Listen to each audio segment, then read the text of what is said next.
Our goal is simple, to help you achieve the dream and vision you first had when you thought about starting a business. We're here to make growing your business less complicated. There are building blocks to build a sustainable business. We promise to seek them out and address them all. The Better Your Business Show starts now.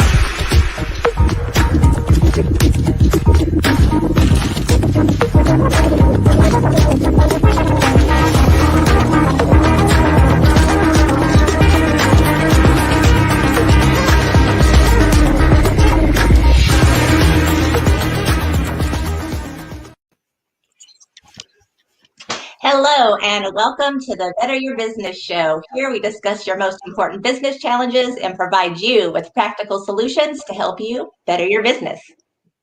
Absolutely. Now, we know that, whether you're an entrepreneur, solopreneur, mompreneur, that you're an overachiever, you're a visionary. You have goals and dreams, which you may not have, are experts that can help you step by step to actually create a roadmap to ensure that you reach your goal. As you're building your business, one of the things that we can all agree on as entrepreneurs is when you started, no one handed you the roadmap. No one handed you clear directions on how to build a sustainable and successful business. Well, that is the point of the show. The show is to bring you insights and information from leading experts on these roadblocks, that what most entrepreneurs consider roadblocks. And we break these down into bite-sized pieces so that you can achieve your dream. Yes, so whether you're joining us live or watching the replay, make sure to take your free business assessment at pillar5.com, and you can join us live in our virtual studio where we'll help you with any questions or concerns regarding your business. Absolutely. Guys, I'm super excited about today's guest. Today we have David Crysler from the Crysler Club. Yes. Awesome guy. He has awesome stuff going on in the back end too. And he's going to help us take a deep dive into today's topic. Natalie, what are we going to talk about today? What's today's topic? So today we're going to be talking about our initial business plans. And I'm very excited about this topic because people can suffer from analysis paralysis, right, when it comes to business plans. We have 50, 100-page business plans, and what I love about today's guest is that he's going to be breaking it down for us and really getting back to the basics and the fundamentals. So I'm super excited for today. How about you guys? Oh man, love. I've had so many business plan conversations this week alone, but typically it's almost like a debate of whether they're necessary or not, and it's just going to be real interesting to get expert advice, on that specific thing, because a lot of people, I think they know, but they don't really know, but you only know what you know. So it's a much needed conversation. Very true.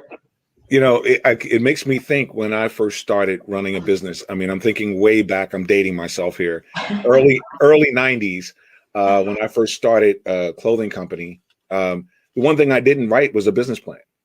And it's not until now that we're talking with David Crysler, and I've been talking to David over the past few weeks, that I started really realizing why I was unable to really get my clothing company off the ground, because I really didn't know which direction I was going. I was just kind of shooting from the hip. I would run out and buy material, get a designer, do what I wanted to do, but there was no plan. There was no strategy. I was just moving. I had that, what Tehran likes to call that hustler mentality. Where it was just to do a business to generate revenue, but it wasn't necessarily to grow a business. Yeah. And that makes me think of actually even what I do systems with, I didn't even know there was such thing as a one-page business plan. 50 pages into our business plan, we realized that there was a one-page business plan, but it really helped. It just helps understand the difference that a business owner should, or the understanding they should have about their business when they start. When they're talking about their business plan, like these are the things that they need to know.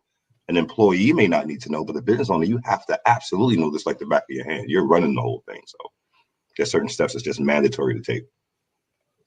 Yes. And one of the things that I love that just even learning over the last few weeks of our show is we've had the experts on is even the exit plans to our business, right? Because so many times it's like, all right, we're making money, we got this thing going, we're on the map, right? But then what's next after that? What's the intentions? Are we just going to work until we pass away? Are we going to work till we're burnt out? Or, what's the plan after that? And I think that's a huge hole in people's games. And what's been exciting for me through this process is you look at, the greats before us who have kind of paved the way for entrepreneurship, teaching the mindset with Sharon Lecter, Robert Kiyosaki, the different sides of the quadrant. And so now it's that next level, right? To really getting to the point of creating wealth. And that's what I love again about these speakers is they're reverse engineering it for us and showing us the way. So that's exciting to me. Show me how to get there. There's so much argument about business plan. I've seen posts on LinkedIn and social media where individuals are saying business plans aren't necessary. You're wasting your time when you're writing a business plan. And there's a part of that I can almost relate to when you're writing a business plan, because there's so much agility you have to have. You really don't know where you're going. But then there's the opposite side of the coin that says if you don't know where you're going, you don't know how to get there. And so what are your takes on that? What do you think about, like, should a business owner, when they're starting out, they have an idea, or if they've been in business for 6-7 years, should they have a business plan? Should they be writing a business plan? What do you think about that, Natalie? Yes, I think absolutely. At least for the foundation of your business. I believe that because I've created many business plans in my career, and I think I've learned the most about business plans from, again, these last few weeks, which is in the beginning, I don't think it has to be so complicated. Even we had coffee with David last week. It's really, I look at a business plan now as what is the action plans? What is the steps I have to put in place to create a strong foundation in my business, right? Because if we're looking to have our business long term, or if we're looking to leave it to our legacy, you need to have it on a strong foundation, or it's just not going to work. And so I think that's just the beginning stages. Your one page, where does that foundation come from? And then how can I build from there? But if we don't have that strong foundation, really, it's, how's it going to sustain itself? Yeah, I had a very similar situation on social media, which is a very weird way the relationships are just so different. The communication styles and intents are so different. It's crazy. But there was a post and it said, do you need a business plan to start a business? And, I chimed in and said, absolutely, and the person said, no, the post said you don't need a business plan to start a business. So I commented and said, well, you don't need a CDL license to drive a truck either. We just kind of left it open. You can, but until you need one. And so me and the person were going back and forth just a little bit. And he said, and I broke down the stats. After year 1, 20% don't exist. After year 5, 50% don't exist. After year 10, 76% don't exist. It's been the same way for 40 years. And he said, well, I don't like stats. I believe I'm going to win. So I'm going to win. And I understand that place you have to be in to say, if it's going to be 1 in a million, you're going to be that one. But I think these stats that people don't pay attention to are just like that with the truck driving analogy. Yeah, you can drive a truck without a license, but until you need a license, where you get to a stop where you need a license, or something happens and you get into an accident or something like that, it's something that you just should have, otherwise it's more willy-nilly, So yeah, it's absolutely mandatory to have a business plan before you start a business. My take on that is very similar to yours, Tehran. I think about what I think about today is like the GPS. A person is out of town. I had this experience when I was doing my real estate investing, and I would go out to Georgia to buy properties. I would land in Georgia. It was great to be in Georgia. It was great to know I was going to see Tehran, but I didn't know how to get from the airport to the hotel, right? The one thing I needed to know was, where was I trying to get to? And I was trying to get to the hotel. So all I had to do was plug in the hotel's information. Then the GPS took me the best direction to get there. So if I'm thinking about a business plan, just think about that. You're landed on an idea. Your plane landed on an idea. Now the question is, where you're trying to go. If you can't plug that into the GPS, you don't have directions to get there. Can you find it? Eventually, you might fail. Your car might run out of gas. Your tires might blow out before you get there. But you can get there without a business plan. So I think the true answer is yes, like Tehran says, yes, you can do it without a plan. But that's not the most efficient way. And when you're being an entrepreneur and you're trying to build a business, the one thing you want is time management and efficiency. If you don't have efficiency, then you can find yourself really working yourself to the bones and not achieving the goals and dreams that you set out for when you first started your business in the first place. Indeed. Yes. I really want to hear what David has to say about this. So I think I'm going to run off. We're going to take a quick break. We're going to take a quick 30-second break so you guys can grab your coffee, refill your cups, jump right back in 30 seconds. We're going to have David on with us, and we're going to see what he thinks about all of this information. Chrysler Club.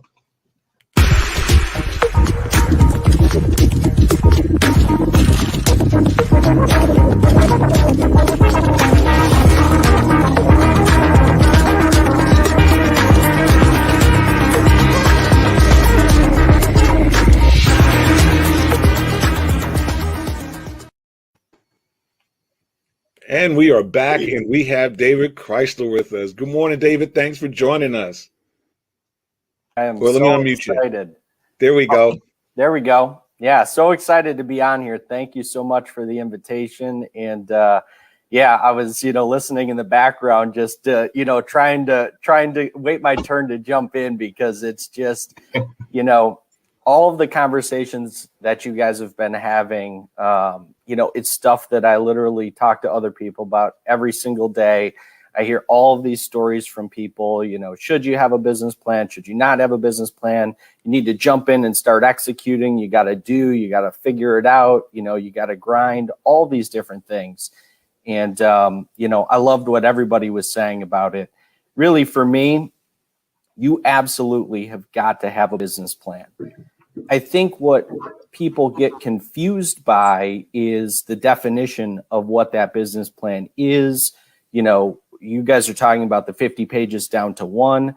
And that to me is really what it's all about. It's about having a plan, call it a business plan, call it a strategic plan, call it an action plan. I don't care what you call it, but you have got to know some fundamentals about what's going on in your business if you've already started it and you are currently operating. And if you are in the development or in startup stage, you absolutely have to answer some really critical questions in order to see your business improve and grow. I mean, it's literally as simple as that. If you can't answer a certain number of questions about the foundation fundamentals of your business, it's never going to get off the ground. You're never going to be able to grow it like you want to. You're going to constantly be frustrated by your efforts because you don't know, kind of to your point, Carlton, right? You don't know where you're going. You haven't plugged it into the GPS yet. You haven't set those goals. You want to build a business, you want to grow a business, you want to improve your business, but how? How do you do it? Who do you serve? Why is your product different than the other 100,000 people that are doing your same exact business, right? You need a plan. And the best plans are simple. They allow you to review, revise when necessary, stay agile. And the last thing I'll kind of add to that before I throw it back to you guys is just that a plan gives you permission, right? A plan keeps you on track. It gives you permission to execute, to take action. So that way you're not getting lost. When something doesn't work, you go back to the plan. You take a look at what you wrote down. What were your goals? Who were you targeting? How is your product different? And then you can make tweaks, but you make smart tweaks to the plan because you've already written down what you wanted to try to do, what you executed on, and what either did or didn't work. So if it did work, you do more of that. How do we expand into this? How do we dive deeper into that? If it didn't, what didn't work about it? Was it the target? Maybe we got the target audience just slightly wrong. Let's go back and let's look at that. All of those different things. Super critical, and you really can't do that without having the base plan. Awesome. Very well said, David. Very well said. Now, David, before we really dive into the business plan and all the components that business owners need to focus on in developing, and again, our goal is as people are walking away from the show and viewing the show that they're taking notes and they're learning the content and that they're gaining something that when they walk away, they can actually start using today, not tomorrow, not next week, but they can actually begin using it today. But I wanted to get a little bit of background on you because some of our viewers don't know David Crysler and the Crysler Club. And Sure. So who are you and what makes you someone that we need to listen to when it comes to business plan? What have you done? Totally get that. Thanks, Carlton. I appreciate it. So a little bit about me. I grew up in an entrepreneurial family. My parents still own separate businesses today. So, I kind of say I grew up firsthand, seeing what it was like growing a business, kind of working hard in your business, as I like to say. And, I always had aspirations to, go and work for a really big company and, have the corner office type thing. And, so I went and did that. I worked for a large publicly traded company based out of Texas for the majority of my professional career. After I went to high school, went to college, and started to work for my parents, I found myself in that corporate role. And I got to do all of those really great things. And it's really where I learned the difference between working in your business and working on your business. Working in that corporate environment, you really learn that there are processes, there's frameworks, there's things that big businesses do, and that's how they're able to continue to grow. That's how they're able to scale. When there's something going wrong inside of that business, they need to improve profitability. They need to look at, increasing revenue, whatever those goals of that particular business are. They follow a framework to do that, right? They don't just jump in and just start, trying things. It's really about dissecting what's going on, diving into the problem, and then implementing a framework to walk yourself out of that and, again, improve and grow. So it was, for me, it's this transition of, seeing my parents build and grow businesses as I was growing up and seeing how hard it was. I kind of lived that firsthand, right? I would see my parents go to work before I was ready to go to school and, work well late into the night because they were trying to build something. And when I went into my corporate job, I kind of had that same mentality, hey, I can do this, I can do that, I can do this. Well, that worked great with a small business. But as you start to scale, as you start to get bigger and bigger and bigger, you realize that it's really about processes, systems, people, and, putting these frameworks and all these puzzle pieces together to ultimately be able to improve and grow. So, for me, I wanted to start a business that really helped small business owners and leaders, get practical knowledge, repeatable frameworks that help them do what big businesses do all the time, because I feel like not everybody goes and gets their MBA. Not everybody knows how to improve and grow their business. They started their business because they're awesome at XYZ. They're a tremendous plumber. They're an amazing, printer, fill in the blank. They're great at doing something, and they've kind of found themselves, with a business around them. And so how do we take that, give them that, that practical knowledge, those repeatable frameworks to actually improve and grow their business so they're not stuck working in it. They can make the shift to working on it and really build something that is sustainable for the long term. Awesome. One of my favorite words, sustainability. Yeah. One of my favorite words. David, as you were talking, it made me think. I wanted to ask something. Now, I don't come personally from an entrepreneurial background. I come from more of a blue collar background. And especially now, let's just say we could shoot to the future. And we came back now to the present. And in the future, we look back and we saw at the turn of 2020, 2021, a ridiculous amount of people decided they were going to be entrepreneurs and jump out the window. Now let's go back to 2020, 2021. What will we tell them? Because obviously, coming up from a non-entrepreneurial environment, business plan, pro formas, projections wasn't normal conversation out here in the living room. Normal conversation out here as I'm walking past the TV, where it may have been in you guys' households. So now that it's time, or trendy to be an entrepreneur, we got a lot of people jumping out. What do they wish? What are they going to be able to say? I wish someone would have told me this before I started out regarding this business plan thing. What is a direction that they can go? And let me just cut to the kind of the chase where I'm trying to go, because back to the mind frame, what I've noticed when even opening up the business plan conversation, people will try to get someone else to write their business plan for them. When they realize the work that it takes to get done, they still going to go forward with it, but they're going to manipulate it in a way that they feel comfortable moving forward in this process. Can somebody else write your business plan? What do they need to actually put in front of them to make sure that they do as they are moving towards this entrepreneurial endeavors? Yeah, I mean, it's a really great question. A couple things come to my mind. Number one, there's a ton of business plan templates out there, right? SBA has one. Okay, you can get a plan template, right from the source, if you will, and that's fantastic if you want to go the traditional funding route. If even if you're looking for VC money, to pitch people, those types of things. But the majority of people that start a business aren't in that spot, right? They want to bootstrap their business. They're trying to grow a business to support their family, or they've recently bought a business, maybe, and they find themselves in this situation.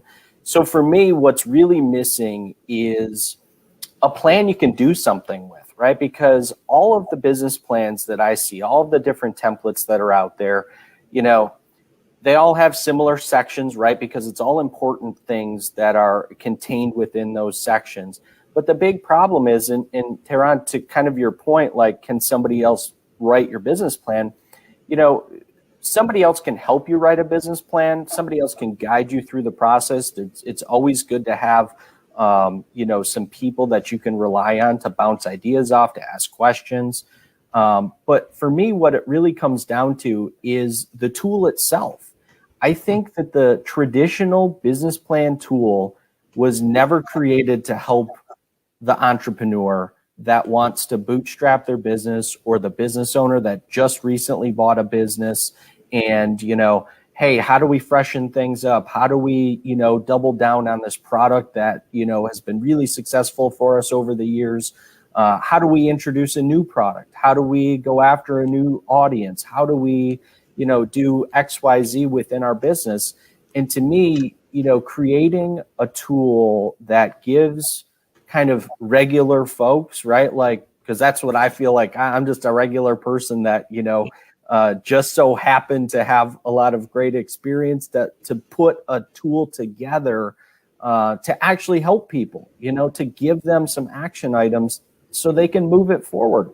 So to me, that's kind of what's missing, right? And I think that's why people will give you the answer, no, you don't need a business plan because you don't have all the answers yet. You just got to get in there, figure it out. Well, that's great, but how much time, money, energy, effort are you going to throw against the wall and just hope something works? Like, a lot of people I know don't have that time and money to just hope something works. So instead of, if you're making that transition from, being an employee to wanting to be an entrepreneur, well, hey, how about instead of just jumping off the dock and, seeing what works, how about we go through, we write a plan that actually has some, prompts to get you to create action items so you can take small steps forward. Instead of looking at this, 30, 40, 50 page template to say, well, I don't know how to write an executive summary. What is an executive summary going to do for me to help me move the needle in my business, right? So hopefully that kind of answers your question, but I feel like that's really where the struggle is for most people and the traditional business plan route. Mm-hmm. Absolutely. Yeah, it does. They got to dive in. No matter what, you got to dive in. You're about to do a lot of work, so you might as well get to work after. Yeah. I see Chloe jumped out there and said, just throw the spaghetti against the wall, David. Something will stick. That's exactly what I thought, Chloe. I love that. I love that comment from Chloe. But then you got spaghetti sauce all over the wall. Well, David, I'm the fat guy. I love pasta. I love spaghetti. I grew up in Bloomfield, New Jersey, so I grew up around a lot of Italians, and Tehran grew up not too far from me. We always kind of reminisce back on Carol's Pizza on Dodge Street, right there where we used to eat all the pizza. And one thing I learned a long time ago is if you throw spaghetti against the wall to determine whether or not it's done, you're doing it the wrong way, because that doesn't work like that. Yeah. That's good. That's good. I do want to get into, some of the components that they really need to include in this plan. I mean, I know we just had this over macro dialogue, if you will.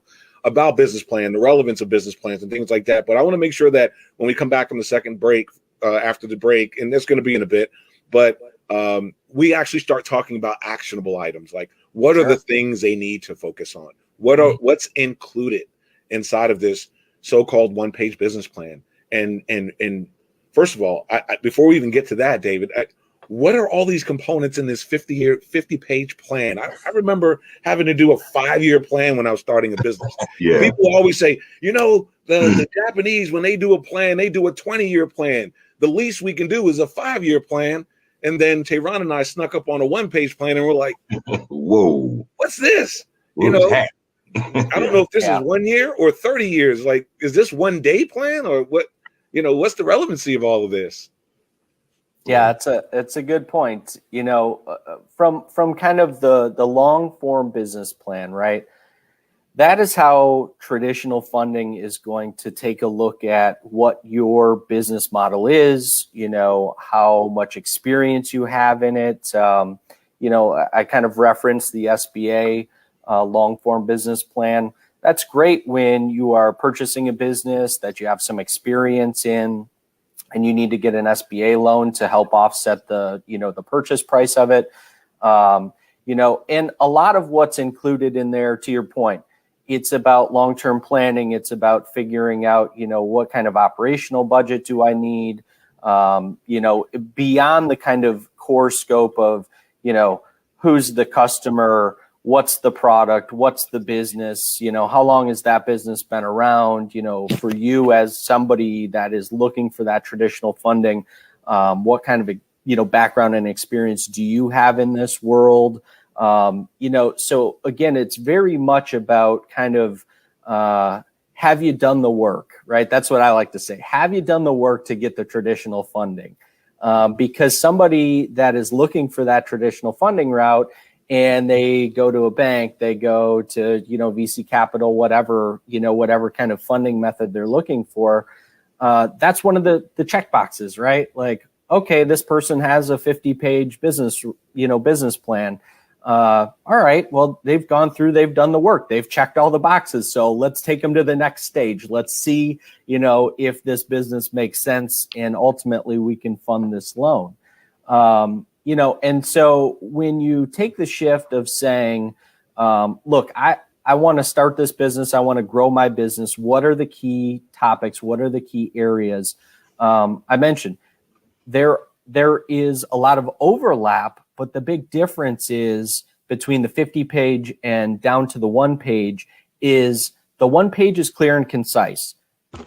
There might be 1 or 2 questions that need to be answered to be able to ultimately take that answer, put it into an action plan, and to take action, right? Versus a long form business plan where you're going through and you're trying to talk about, all of these various components within that, macro category. And it just gets really wordy, really lengthy. And at the end of the day, what you're left with is, this big giant report that you can't really do a lot with, right? Like, yeah, it tells you a lot about the business, but it doesn't then tell you, well, what do I do with it? How do I take that and make a goal from that? What are the steps I need to take in order to be able to achieve that goal? That's really the miss for me in terms of, that long form versus the 1-page, which what we're talking about. Mm-hmm. Mm-hmm. All right. Awesome, David. Thank you so much. This has been a great first start of the show, and just going over business planning. How do we make it to where we're not suffering from analysis paralysis, right? We're able to take action and move forward, which is really one of the things I really appreciate about you, especially being a self-proclaimed problem solver. Problem solvers can a lot of times be the biggest procrastinator, but I love it that really you're back down to the fundamentals and teaching us that next level. And it's not hypothetically, you've been there and reverse engineered it. And so I just love that, because that makes me feel confident of he's already been there. He can show me how to get there. So we're going to take a quick break, and we'll be back with more David Crysler going over business planning on the Better Your Business Show.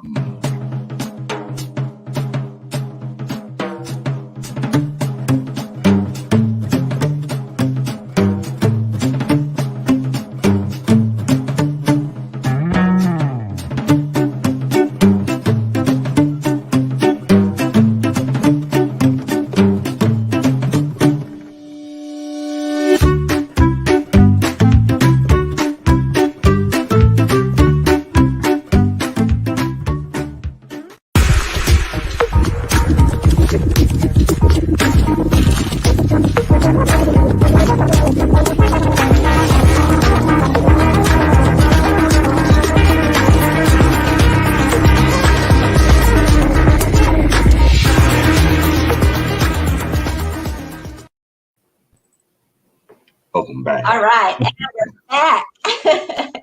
David Crysler with the Crysler Club and the rest of the team here talking about business planning. Absolutely. So Well, I want to start it off. I got some questions for you, David. I'm going to just jump Okay. right in. I'm going to start all kind of trouble now. I love it. I got you on live TV. Now I can start trouble with you. Okay. So, David, when a person is working on a one-page business plan, we've talked about why they're relevant, how they help you grow, what their reasoning is. But as you were leaving off, you were saying that the plan can be used for financial components, obviously to raise funding with VCs or whatever. What is the one page? What is this one-page business plan, and how do you use it?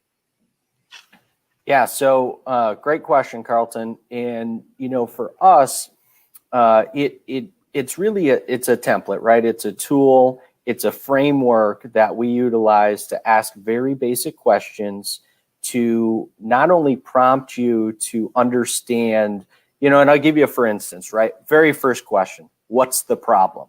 Okay, simple question, right? But then we go on to say, state the problem. And if you can't answer what the problem is that your business is intending to solve in 2 sentences or less, you need to clarify what the problem is. Okay. Now, traditional business plan is going to ask you something similar, right? Like it's going to say something to the effect of, what was your business designed to solve or intended to do, some long form thing. And then you're left sitting there looking at this template saying, well, I don't know. I mean, for me, I'm a business consultant. Okay. Well, that doesn't really talk about what the problem is that you're trying to solve with your specific business. And, so we've created the one-page business plan tool to continue to walk through each one of the kind of key components of your business. So, what's the problem? What's the solution? Let's talk about your product specifically. How does your product, uniquely solve the problem that you've already outlined? It talks about who your competitors are, not just your direct competitors, your indirect competitors. I've never seen a traditional business plan talk about indirect competitors.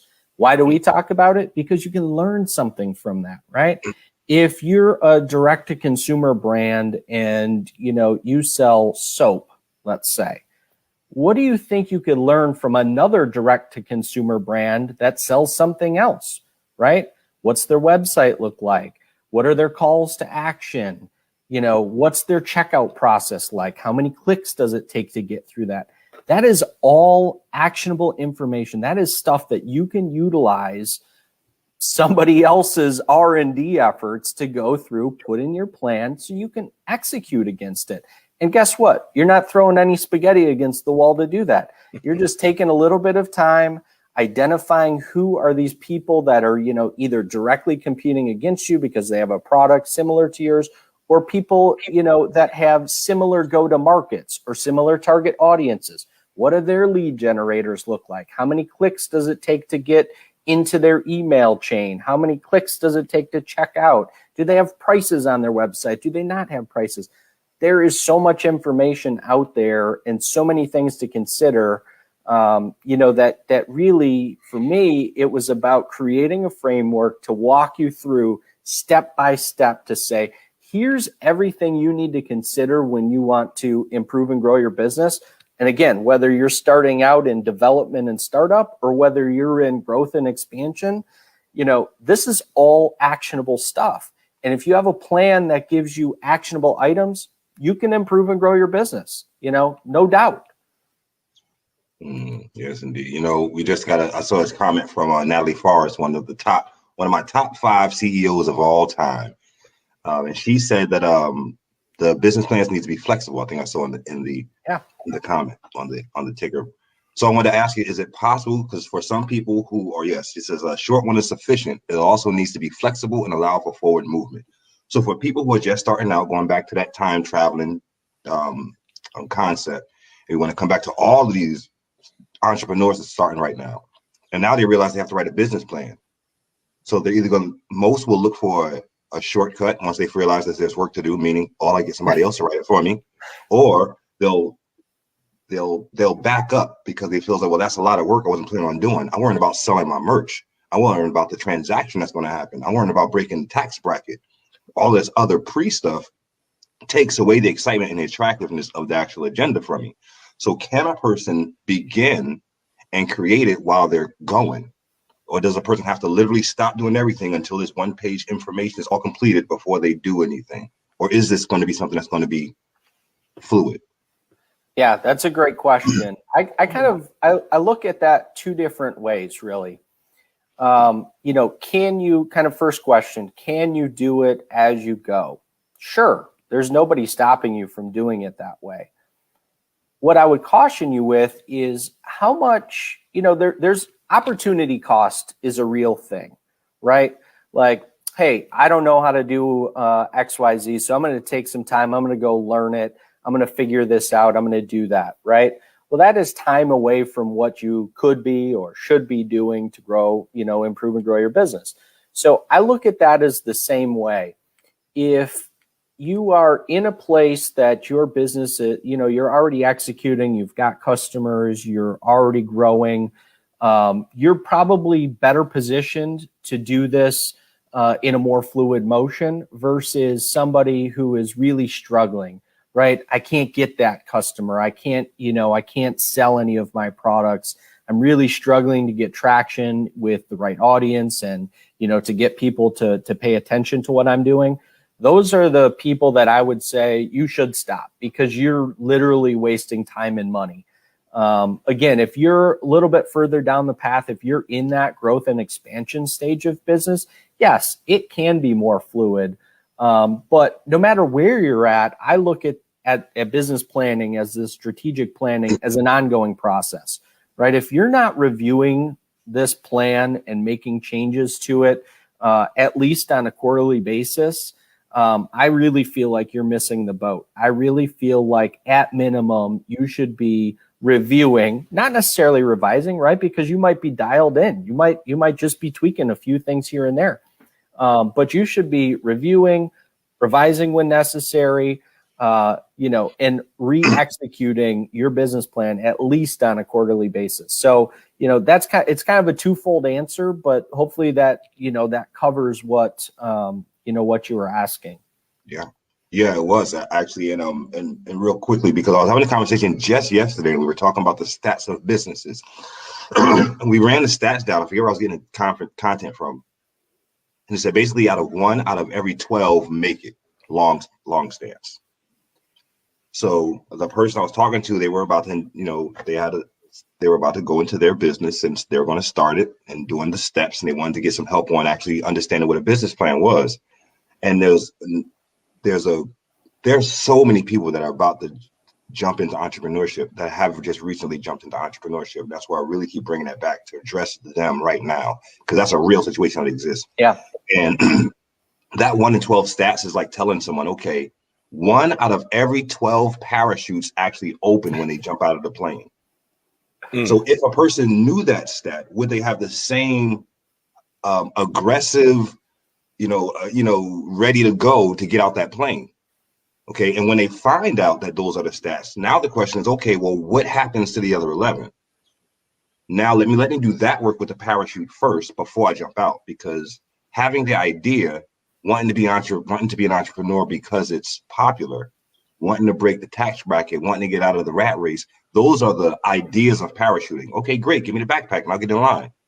Yeah. No one's thinking about these stats. So if we look at the stats, it doesn't stop us from jumping out the plane, but it causes us to do more preparation work before we get in line to jump out of that plane. Yeah, for me, what really resonates is social media today is great, right? So many opportunities are opened up because of it. One of the negative parts to social media today is, our comparison culture, right? It's so easy for us to compare ourselves to, somebody else's highlight reel, right? Your full journey, what it's taken, to get you from where you started to where you are today and to where you want to go. and you know how hard it's been, the grind you've been on, the bad days where you're like, why am I even doing this? This is nuts. I shouldn't be doing this. And then you jump on Instagram and you see, this person in, Tahiti and, relaxing on, this beach and doing all these fun things and enjoying this lifestyle that they've built because they're an entrepreneur. And man, it must be easy, right? Because you scroll back and look at these pictures. This account's only been a year old, and all of a sudden, they're on the beach and they're in a private plane and they're, driving fancy cars and they have this big house. And it's like, no, that's what they want you to see. Right. You don't get to see, them waking up at 4 a.m. or, working a crazy long day because they're grinding. You don't see the 6 businesses they started that failed before this one actually hit. You don't see any of the dirty work. You don't know any of what their real journey has been. It's literally their highlight reel, all of the best parts of their lives. And in some cases, it's not even really their lives. So I think that's the problem. Like, we've kind of put entrepreneurship, business ownership, like, on this pedestal because it's easy to see other people's highlight reel. And, I think that's the point of, like, jumping out of the plane without the parachute. It's like, well, it could be me. It could be me that, has this one idea, this one product, this one thing that just knocks it out of the park. But the reality is, for most people, your business has been done by thousands of other people, different iterations. Some people really smart, some people, less smart than you, some people successful with that business, other people not, right? Like, what you're doing is probably not brand new and unique, but it's about connecting it to yourself. Why is it important to you? How does it connect in your life? Those, to me, are the most successful entrepreneurs I've ever met. It's somebody that looked at a situation and said, this isn't right, and I want to try to do something to fix it. They connect with people in a very authentic way. They're genuinely out there trying to help people, and the rest of it, they don't really care about. It's not about the highlight reel. It's not about, look at me, look at what I've done. You should aspire to be me. It's a legitimate want to help somebody else in need, and putting other people first, that makes the difference. That's at least been my experience. Awesome. And this is that part of the show where I really, really, really get to love what we do. And David, this is where we get to challenge you. What we do on our show, and if you didn't know, we bring in guests so that they can ask a question. And so that they can ask a question of any of us on this panel. They get to highlight their business and promote themselves. So I want to bring on our guests for today so that they can introduce themselves and their business, and then they're going to pose a question that we need to answer. And let me highlight her really quickly. Hello. I'm Heather Rutowski. I am the owner of Emotional Resolution KC. I'm a certified emotional resolution practitioner. And so I work with helping my clients. I guide them through taking care of their emotional difficulties, whether it's anger or even PTSD and even addictions. And we even work on chronic ailments.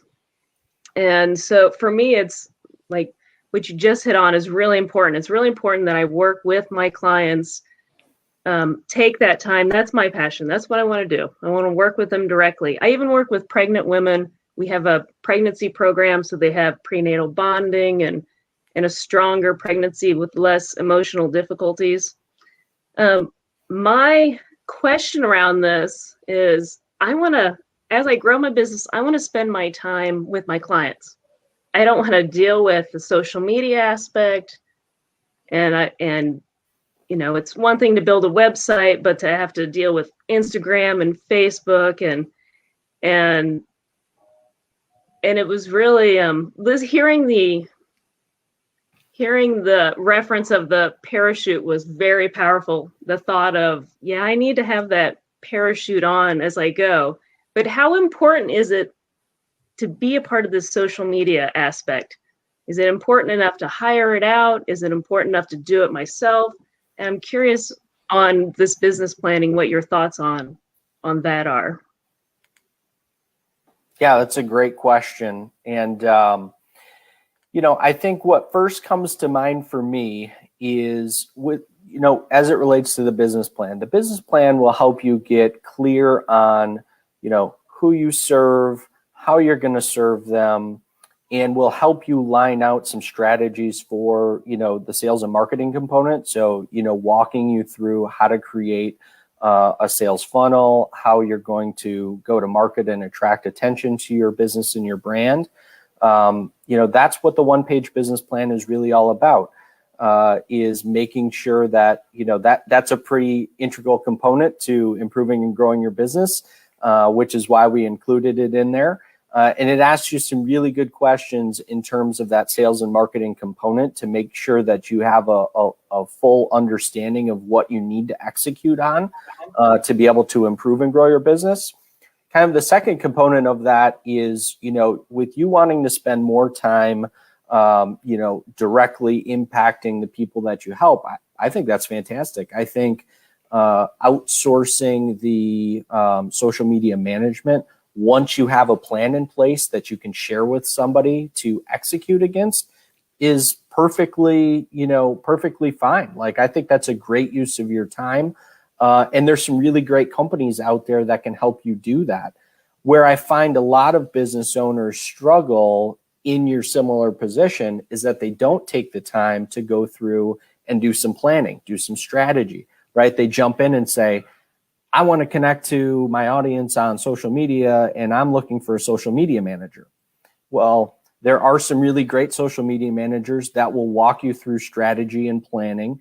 And there's some other ones out there that are kind of just say, hey, I can do that. I'll take, X amount of dollars from you every month.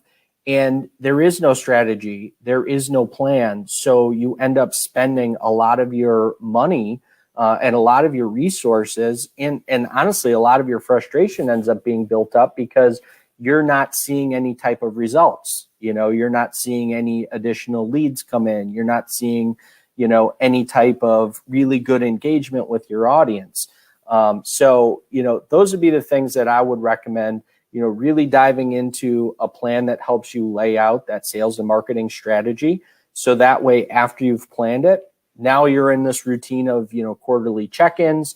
You can then utilize that to engage with a social media manager and say, here's my plan. How can you help me execute against my plan? Right? It becomes almost like an interview, a tool to utilize to interview and onboard people for your team, because now you have a document you can share. I can share my strategy. I can share my vision. I can share all of what I'm really looking for. And then you can tell me, how are you going to execute against that? And that way we have a real tool to measure results against, instead of like, well, I'm not sure it's really working. And, this social media manager saying like, well, sure it is, your follower count's up. I post, 2 times a week for you. It gives you real clear, concise way to take action and hold other people accountable when you're looking to outsource or to bring other people into the fold or onto your team. Awesome. That's wonderful. I think a lot of people have questions, especially our generation, on social media. we're used to TV, right? And then we have the millennials and stuff that are just utilizing social media, and what is real business versus just, kids being kids on social media. So great question, Heather. Thank you so much for joining us, and exciting to hear about your business and seeing your growth too. So that's exciting. And, also even with the social media, it's just a great way to connect with other people in your field, even to just pass referrals, people that are, and David touched on this, they're an entrepreneur because we're doing what we're passionate about and doing what we love and being authentic in that, and it will attract the right people to you. So thank you for joining us, Heather. Awesome. Thank you, Heather. All right, David. So thank you so much for coming out today, David, and sharing all these insights with our audience. Hopefully they took all this information and no one's throwing spaghetti against the wall anymore. David, if there's one takeaway that you want to leave with our audience, what's that one thing you want them to focus on with? Yeah, thanks for that, Carlton. And again, before I go, just really appreciate the time here. This has been a really good conversation. I hope people find some value in it. In terms of, the one takeaway is really pretty simple for me. If you want to improve and grow your business, you have got to have some sort of a strategic plan that can help you take action to do so, right? You've got to find and solve what's slowing your business down. And when you get everything on paper, when you can look at it from a strategic standpoint, when you can create action items to actually address what's slowing you down, you're going to be able to improve and grow your business. So that'd be my one takeaway. Get your business plans. And if you already have a business plan, I would advise you to look at another framework that actually helps you take action with your business plan. Awesome. And David, as much as I'd like to let you go grab your Starbucks, we have a question from the audience, so I can't let you go when there's a question. Okay, cool. Yeah, fire away. I love questions. Natalie's asking, so does social media need to have a place in your business plan for good? I would love a little clarification around that, but just written as it is, I would say yes, right? Almost any business or brand that is growing today needs to have some presence on social. And I can speak to, to our one-page business plan template. We absolutely have a whole entire section about social and how you can put a plan together to take advantage of that, right? There's a lot of considerations around it, but the real question is like, where is your audience going to hang out the most, right? Depending on what type of products or services you're selling, Facebook might not be the place for you. It might be LinkedIn if you're B2B. Twitter may or may not be the place. You may or may not need an Instagram. So it's really, to me, about defining who's your target audience, what's the problem, how do your products relate to that, and how does it all mix into your business and brand? To be able to figure out, where you need to be and how you need to target that audience for that specific platform, because you don't want to blend in, right? You really want to differentiate yourself. So when you look at it and say, well, I need to be everywhere. Well, no, you don't. You need to be where your audience is and where they're going to engage the most at with you and where you can help them solve problems. Because back to what I said earlier, for me, it's about making a real connection to people. And you can only make a real connection to people through your personal brand or through your business brand by being in the place where your audience is, right? Like if my audience isn't on Twitter, why do I want to spend all my time on Twitter? I don't. I want to be where they're at. I want to engage with them because ultimately I'm trying to build my brand and grow my business. Awesome. David, I can't thank you enough for joining us and sharing all this knowledge. So if the audience wants to find you, wants to find this one-page business plan, get this tool belt in their pocket, where do they need to go to find you and get access to this information that you're sharing? Yeah, so I created a special offer page just for this show, but it is thechrysler.club/better-your-business.